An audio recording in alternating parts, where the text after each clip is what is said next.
Hello, fellow peasants. Tonight I'm drinking Sam Adams Jacko Pumpkin, and I will be reviewing Halloween H20.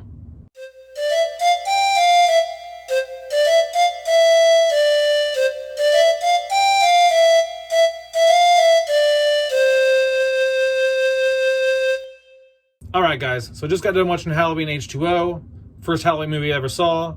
This came out in 1998. Basically, this is 20 years after the events of 1978. Laurie Strode is an instructor at a private university in Southern California. She is very protective of her son, who's 17 years old. She's afraid Michael's going to come back on Halloween, so she's not going to let him go to this trip to Yosemite that he wants to go on. Eventually, she changes her mind, but he changes his mind because he wants to stay back with the other kids because they're going to have some party and some make-out party or something like that. So he's staying behind to hang out with all these girls. So basically, this movie is Michael Myers in Southern California coming back to kill her and kill her son. What do I like? What do I not like about the film?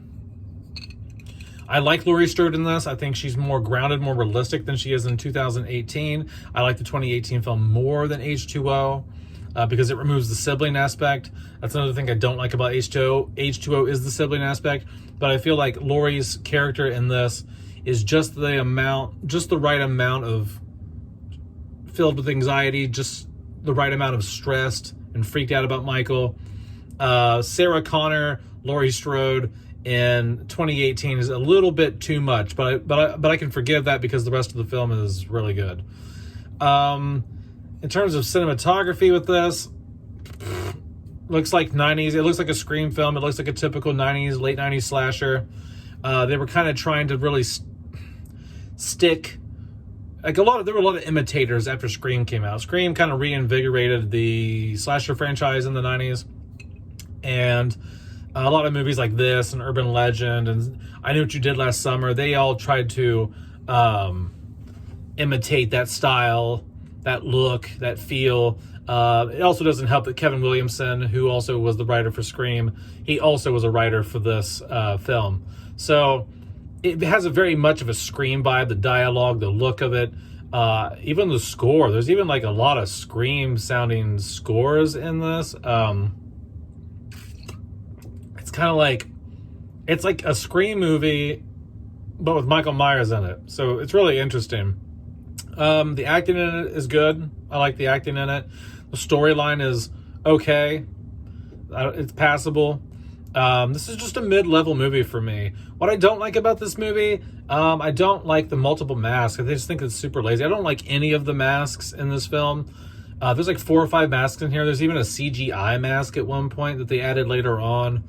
It's just not good. The Michael Myers in this, I don't like the masks in this. I don't like how he walks. I just don't care for Michael in this a whole lot. When I was younger, I thought he was more badass and this movie was more scary. But also, I was only 11 or 12 when this movie came out, so anything scared me at that point. But, yeah, so I like the story. I like the acting. Not much fall atmosphere other than the beginning where it starts out in Haddonfield. But there's not really much fall atmosphere at all because this takes place in sunny California on it's just a sunny California day at some private university. So it's very posh. It's not really Midwest looking. It's not really middle-class neighborhoods like you see in Haddonfield, just normal everyday family housing.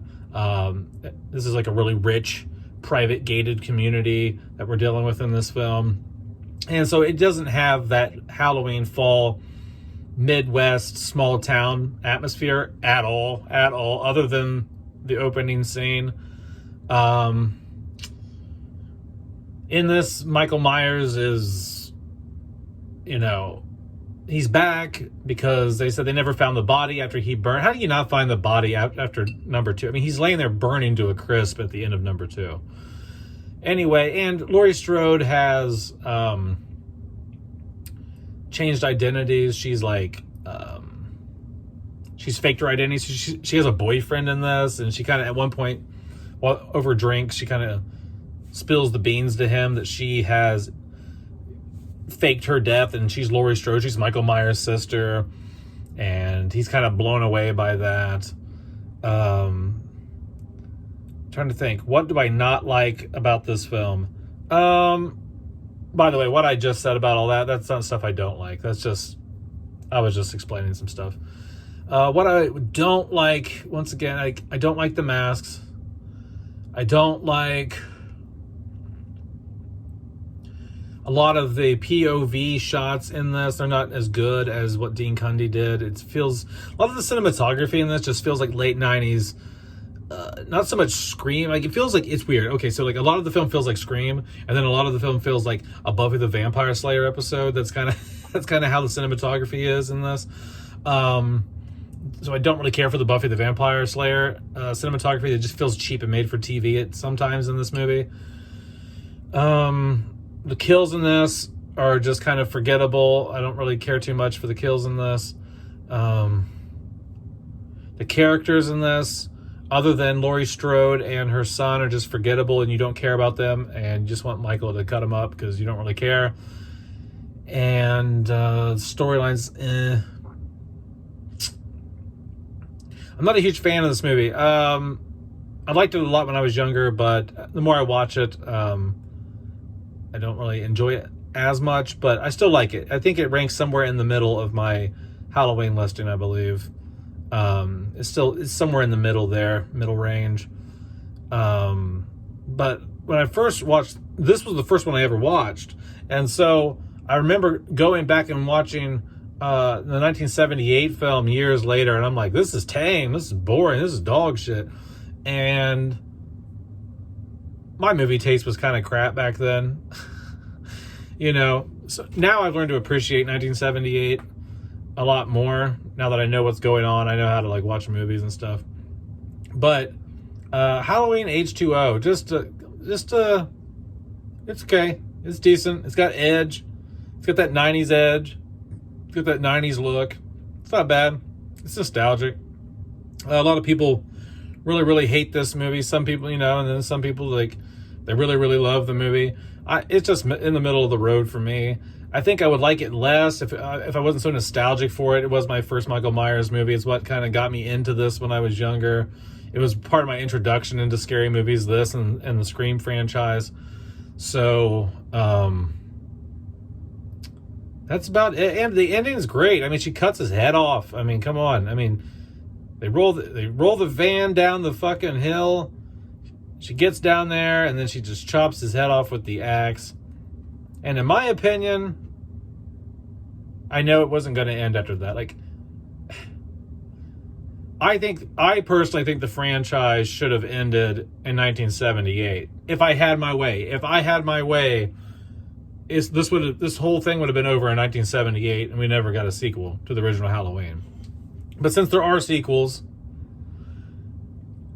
you know, and they retconned the other sequels and did this, after she cut his head off, this franchise should have been done. That was a great ending.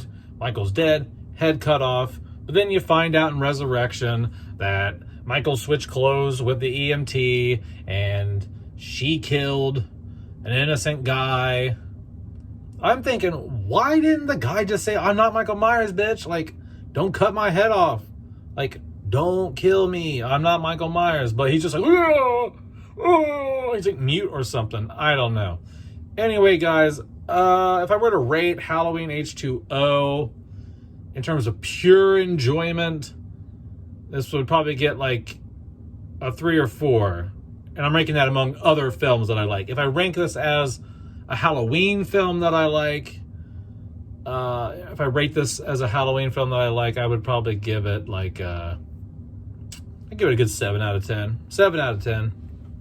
Yeah, so I don't hate it. I don't love it. It gets a good like solid C minus in my eyes. So, all right, that's it, peasants. Let me know what you think about Halloween H20 down in the comments below. And have a good night, peasants. Peace out. Bye-bye.